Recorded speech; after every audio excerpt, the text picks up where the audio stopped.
Ok. Como o Sérgio colocou, a gente está numa parte da doutrina secreta que ela coloca a evolução das mônadas e ela apresenta a, assim, a ideia, hipótese, enfim, ou verdade, a gente não sabe, né? Que os símios seriam descendentes das raças humanas que antecederam. E seria, na verdade, como se fosse um erro, né? Cometido por essas raças. E, desculpa. E isso não vai, assim, não é. Isso é melhor apresentado, melhor descrito no volume 3 da edição brasileira, no volume 2, na edição inglesa, que é a edição original. E além do mais, ela também coloca que a gente está, né, na metade da quarta ronda, e essa metade da quarta ronda, a gente está no globo D, que é a nossa Terra. E esse globo dele não tem um irmão, ao contrário dos demais globos que se manifestam em planos mais sutis. E esse é o ponto de inflexão da evolução, em que todos os reinos se manifestam e todas as raças humanas que passam de todas as rondas também, de uma certa maneira, se manifestam neste globo. Esse tema ela apresenta aqui, mas é melhor descrito nas instâncias posteriores e principalmente na antropogênese. Bem, eu vou dar início ao compartilhamento dos slides.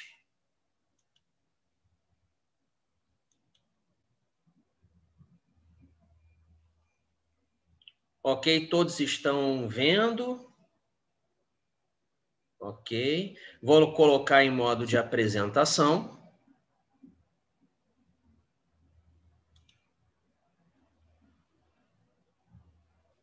Ok. Essa vez esse computador aqui é um outro computador, não é aquele. Mas, enfim.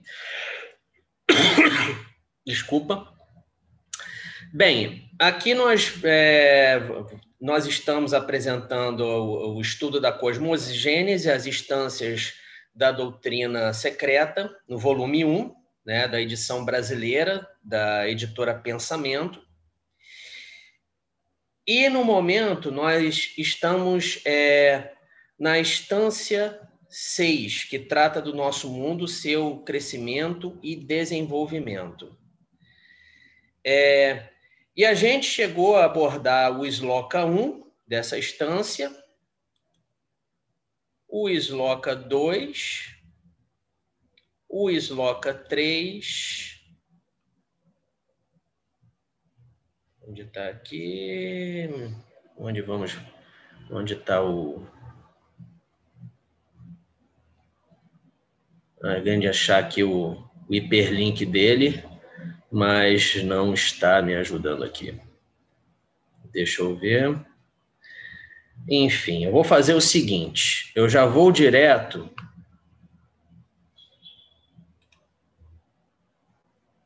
Vou passar aqui, peraí. Já vou direto no que interessa.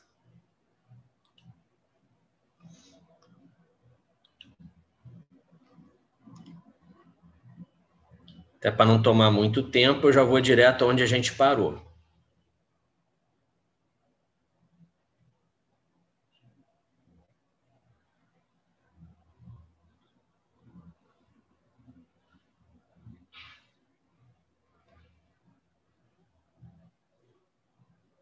Ok, a gente parou exatamente aqui. A gente parou nesse comentário do Easy Sem Véu. E nesse comentário do Easy Sem Véu, ela fala, né, dessa questão dos símios, né? E ela dá prosseguimento aqui.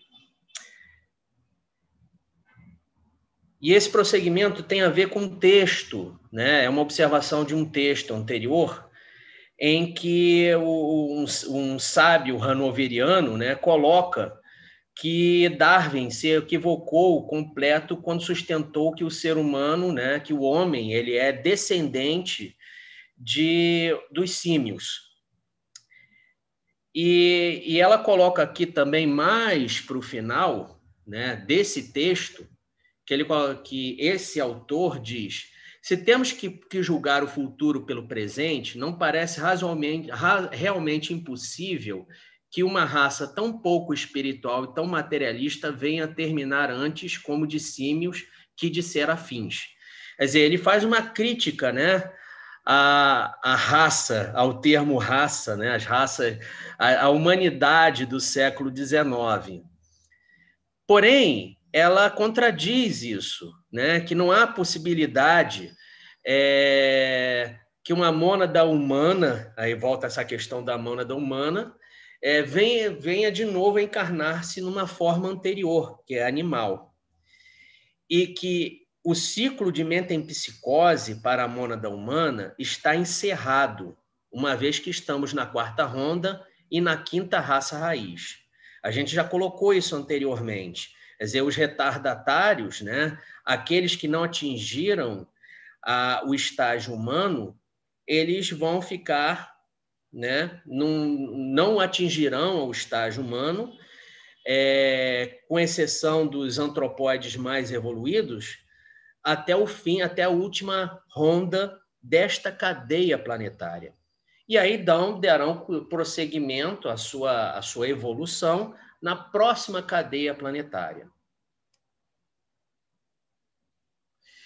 E aí ela coloca aqui também uma outra questão, que ela diz o seguinte: é oportuno advertirmos o leitor, pelo menos aquele que já leu o budismo esotérico, de que as instâncias que se seguem no volume seguinte, quer dizer, o volume seguinte, ela está falando aqui da antropogênese, tratam apenas da evolução em nossa quarta ronda. Esta ronda é o ciclo do ponto de inflexão, depois do qual a matéria, tendo chegado ao extremo inferior, enceta o seu caminho para o alto, espiritualizando-se progressivamente em cada nova raça e em cada novo ciclo.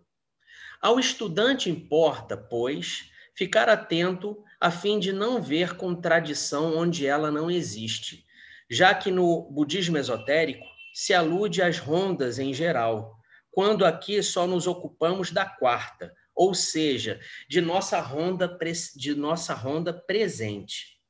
Ali se cogitou do trabalho de formação. Aqui se cogita do de reforma e de perfeição evolucionária. Nessa parte da doutrina secreta, ela coloca assim, alguns aspectos que são considerados como errôneos na obra do Sinnett. Inclusive, ela coloca que o que a gente está tratando aqui, né, o que trata no volume da cosmogênese e na antropogênese, é com relação à nossa quarta ronda. As rondas, que serão as rondas que virão, não são tratadas. É o que eu entendo aqui. E, posteriormente, eu vou mostrar um material, né, extraído das cartas dos Mahatmas, em que o Mahatma Kaga, explica, né, os estágios das rondas e como vai ser a humanidade nessas rondas. E aí, dando prosseguimento, ela diz o seguinte: antes ela coloca aqui, ela faz uma série de colocações em relação ao budismo esotérico, e ela diz que cada ronda repete em escala mais elevada o trabalho evolucionário da ronda precedente. E salvo para alguns antropóides superiores a que já nos referimos, o impulso monádico ou evolução interna se deteve até o próximo Manvantara. Não será demais insistir que as mônadas humanas que atingiram pleno desenvolvimento devem passar a outras esferas de ação antes que a nossa massa de candidatos surja neste globo ao iniciar-se o ciclo seguinte. há deste modo um período de pausa. E é por isso que, durante a quarta ronda, o homem aparece na Terra antes de toda a criação animal, conforme explicaremos oportunamente. Aqui coloca uma coisa que não vai de acordo com a ciência moderna. O que a ciência coloca é o seguinte: o homem ele veio, né, surgiu bem recentemente. Os primeiros hominídeos que se tem conhecimento através de achados paleontológicos surgiram provavelmente em torno de 2.500.000 anos atrás. E houve toda uma série de espécimes, né, anteriores e de ancestrais deste hominídeo, que seriam os ancestrais, né, dos outros símios. E aí ela coloca mais uma coisa aqui. Ela diz o seguinte: tem-se propagado que o autor do budismo esotérico sustentou o darwinismo. É bom relembrar, que anteriormente a gente tinha visto que uma das críticas que ela coloca é que o budismo esotérico, a obra de Sinnett, é por demais materialista, ou ele procura se conciliar com a ciência da época, né?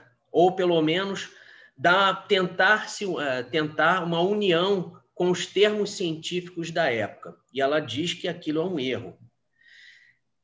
E ela dá prosseguimento a esse texto dizendo o seguinte: sem dúvida, algumas passagens do livro parecem autorizar esta conclusão.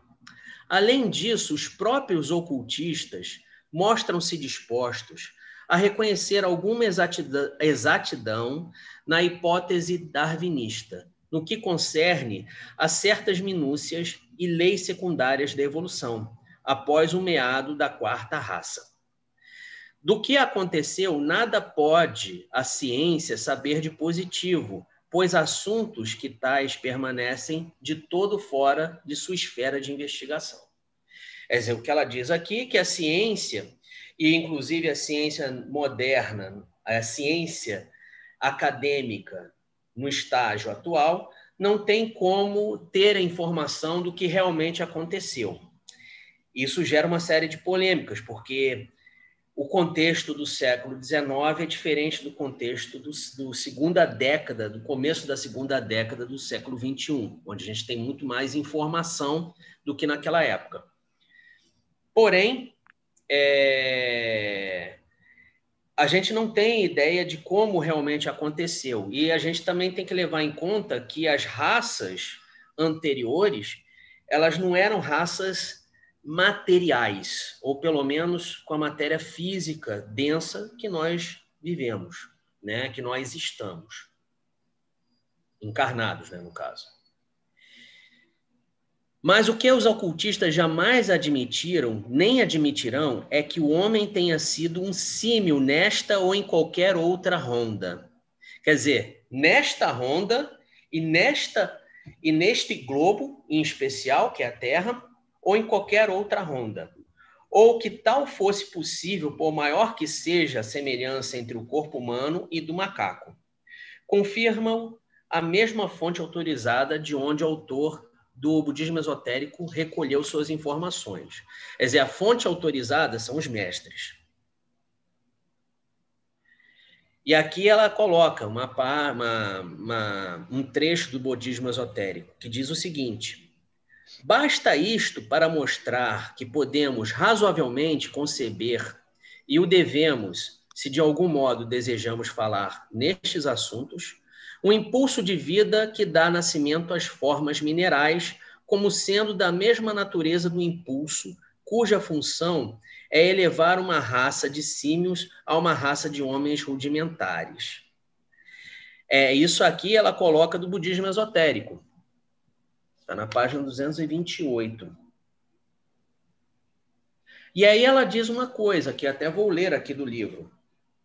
A todos esses, né, ela dá prosseguimento, Repetimos que citam a passagem, ora transcrita, como indicativa de uma tendência definida para o darwinismo.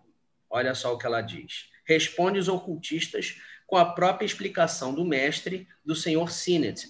O mestre do Sr. Sinnett é o mestre KH, que certamente teria retificado aquelas palavras se escritas fossem com o espírito que se lhes atribui. Deixa eu até ver se ela coloca aqui. Ah, tá. Depois eu vou... A autora da presente obra foi enviada há 2 anos, isso em 1886, juntamente com outras, uma cópia da Carta do Mestre, com observações adicionais para serem usadas na elaboração da doutrina secreta. Aqui nesse slide, eu coloco aqui o que a ciência moderna aceita como a evolução do homem e dos demais símios. Então, nós temos aqui um tronco comum. E esse tronco comum, eles foram se dividindo. Então, por exemplo, nós temos um tronco aqui que dividiu entre o que a gente poderia chamar de os ancestrais, do primeiro ancestral dos hominídeos e de alguns antropóides. E esse aqui, ele se divide e vai para os babuínos e outros símios. E aqui você tem um tronco e aí você divide para outros símios, até que no final você tem aqui esse tronco aqui que é comum entre o chimpanzé e os humanos. E nós temos aqui a escala de tempo em milhões de anos. Aqui é a árvore de evolução dos hominídeos, segundo a ciência moderna. E aqui nós temos um tronco comum e ele vai dividindo. Hoje nós sabemos, através de achados fósseis, que os hominídeos eles evoluíram em várias partes diferentes. Embora talvez o tronco comum tenha surgido na África, né? Quando eles foram se disseminando e se espalhando em diversas regiões, eles foram tendo diversos tipos de descendentes e foram surgindo diversas espécimes, até chegar ao Homo sapiens. O Homo sapiens, no caso, ele é o único, é o que restou desses hominídeos aqui, mas ele chegou a conviver, como forma nós vemos aqui, com outros hominídeos, ou ele foi contemporâneo durante o seu surgimento, nos primeiros milênios, com outros hominídeos, que, conforme estão mostrando aqui nessa árvore, dentre eles o Neandertal e outros aqui, o Homo floresiensis, provavelmente também o denisovanus, que não estão aqui, e pode ter outros achados também de outros hominídeos que conviveram com o Homo sapiens. Porém, por razões que até hoje a ciência não sabe, o Homo sapiens ele prevaleceu em relação aos demais hominídeos que conviveram com ele durante alguns centenas ou algumas décadas, milhares de anos. E aqui eu vou continuar aqui a leitura aqui da doutrina secreta, antes de chegar a esse slide, que diz o seguinte: ela coloca, né, que há uma carta, e essa carta é essa carta dos Mahatmas, ela diz o seguinte, que essa carta principia considerando as dificuldades que se deparam o estudante ocidental para conciliar alguns fatos dados a conhecer anteriormente com a evolução do homem pelo animal, ou seja, dos reinos mineral, vegetal e animal, e recomenda ao estudante que se guie sempre pela doutrina da analogia e da correspondência. Alude em seguida ao mistério dos devas e dos deuses, que devem passar por estados que se convencionou chamar de mineralização, ervação, zoneação e, finalmente, encarnação. É interessante isso. E explica, usando palavras veladas, a necessidade de haver casos de malogro, até mesmo entre as raças etéreas de Dian-Shohans. Quando são estas as suas palavras a respeito. Esses casos de malogro, os seres que falharam, estão por demais desenvolvidos e espiritualizados, para que possam ser necessariamente afastados para trás da condição dian-shohânica e lançados no torvelinho de uma nova evolução primordial através dos reinos inferiores. Quer dizer, eles não voltam às condições inferiores. Mesmo os antropóides, que aí ela diz que são descendentes, né, ou são fruto de malogro de raças humanas ou de humanidades precedentes, anteriores, eles não voltam. Eles vão continuar. E eles serão o germe da humanidade na próxima ronda, na próxima cadeia planetária. E aqui ela diz o seguinte: quando o karma alcançar aqueles casos de malogro no plano da evolução humana, isso a Blavatsky dizendo, terão eles que sorver até a última gota a taça amarga da retribuição. Virão a ser, então, uma força ativa, associando-se com os elementais, as entidades adiantadas do reino animal puro, para desenvolver o tipo perfeito da humanidade. Isso aí está nas cartas dos Mahatmas, eu extraí o texto, né, você vai encontrar nas cartas dos Mahatmas, volume 1, 282. Mas esse trecho aqui está na Doutrina Secreta, na edição de Adyar, traduzida e editada pela editora Pensamento. Mas a ideia não muda. Apenas eu coloquei isso aqui como referência para quem quiser procurar. E aí aqui ela prossegue. Esses Dian-Shohans, como vemos, não passam através dos 3 reinos, como fizeram os pitres inferiores. Nem se encaixam, nem se encarnam em homens antes da 3ª raça raiz. Eis o que rezam os ensinamentos. E aí ela coloca aqui a ronda 1, né? Aliás, o mestre coloca a ronda 1, ele explica. E diz o seguinte: o homem da primeira ronda e da primeira raça no globo D, nossa Terra, era um ser etéreo, um diane lunar como o homem, não inteligente, mas superespiritual, correspondendo, segundo a lei da analogia, ao homem da primeira raça da 4ª ronda. Quer dizer, tudo que aconteceu nas rondas anteriores, acontece também no globo D, nesta 4ª ronda. E esse homem da primeira ronda, e da primeira raça, no caso, a gente chegou a mostrar anteriormente no esquema dos primeiros seres que se tornam humanos, no globo A da primeira ronda desta cadeia. Então, tudo que acontece naquilo que nós mostramos, ele vai acontecer aqui na 4ª ronda e neste globo D, na metade da 4ª ronda. E aí aqui ele dá prosseguimento, o mestre. Em cada uma das raças e sub-raças seguintes, quer dizer, o processo ele se dá da mesma forma. Ele vai se desenvolvendo cada vez mais como um ser revestido de matéria ou encarnado, mas ainda com preponderância etérea. Carece de sexo e, como os animais e vegetais, desenvolve corpos monstruosos em correspondência com o meio rude em que vive.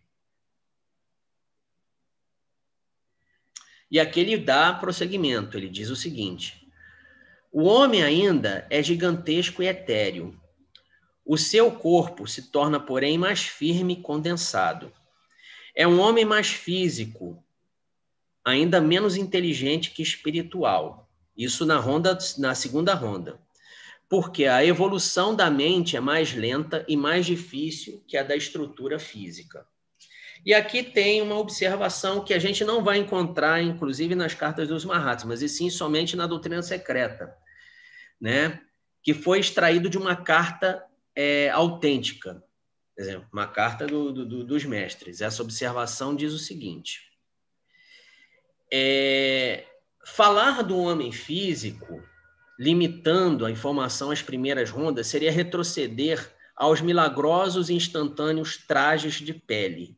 O que se pretendia significar era a primeira natureza, o primeiro corpo, a primeira mente. No primeiro plano de percepção, no primeiro globo, na primeira ronda, porque o karma e a evolução reuniram em nossa estrutura extremos sobremodo estranhos, de naturezas diferentes, que a maravilha se entrelaça. Isso aqui está na página 230. E dando prosseguimento, o mestre coloca o que acontece na ronda 3. Aí essa humanidade aqui possui agora um corpo perfeitamente concreto ou compacto. No princípio, sua forma é a de um macaco gigante, mais inteligente ou antes, mais astuto que espiritual. Porque no arco descendente chegou a um ponto em que a sua espiritualidade primordial é eclipsada e obscurecida pela mentalidade nascente.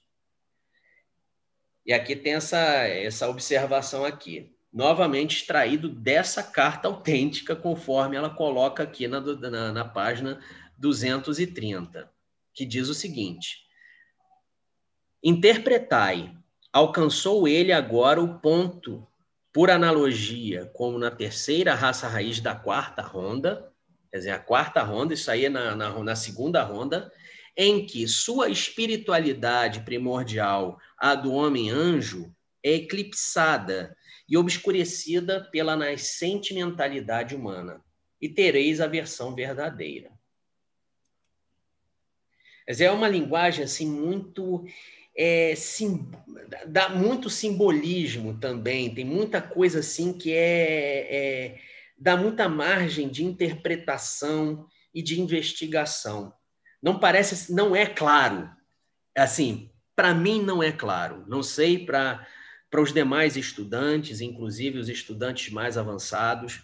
Eu que tenho uma mentalidade científica, eu fico assim, cheio de dúvidas quando vejo isso, quando eu leio isso. Mas dando prosseguimento ao que o mestre diz aqui. Na segunda metade da terceira ronda, sua estatura gigantesca decresce, seu corpo melhora em contextura. Torna-se um ser mais racional, embora pareça mais um símio que um deva. Tudo isto se repete quase exatamente na terceira raça raiz da quarta ronda. E aqui ele prossegue na quarta ronda, né? Que é a ronda onde nós estamos. O intelecto tem considerável progresso nesta ronda. As raças, então, mudas, adquirem a linguagem humana neste globo, o globo D. E a partir da quarta raça, a linguagem se aperfeiçoa e cresce o conhecimento.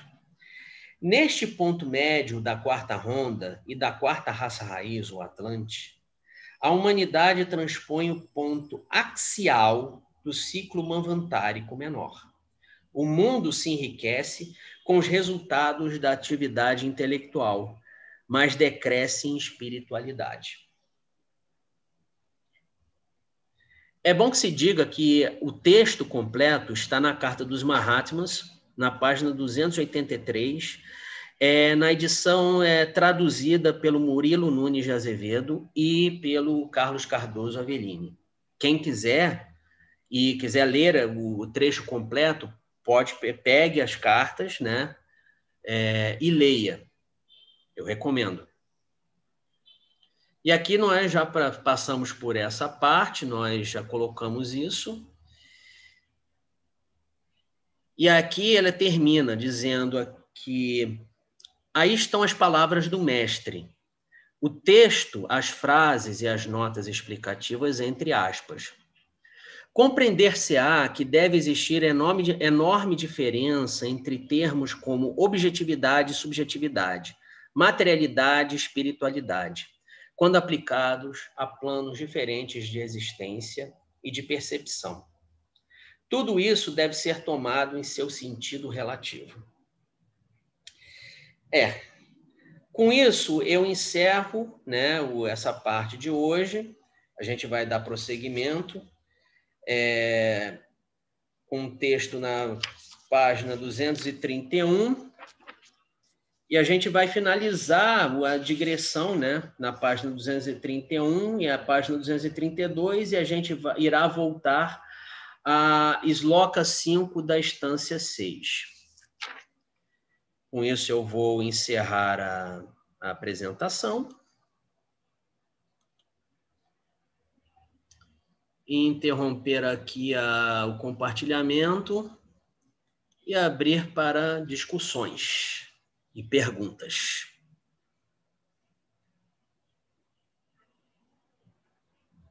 Alguma pergunta, alguma observação?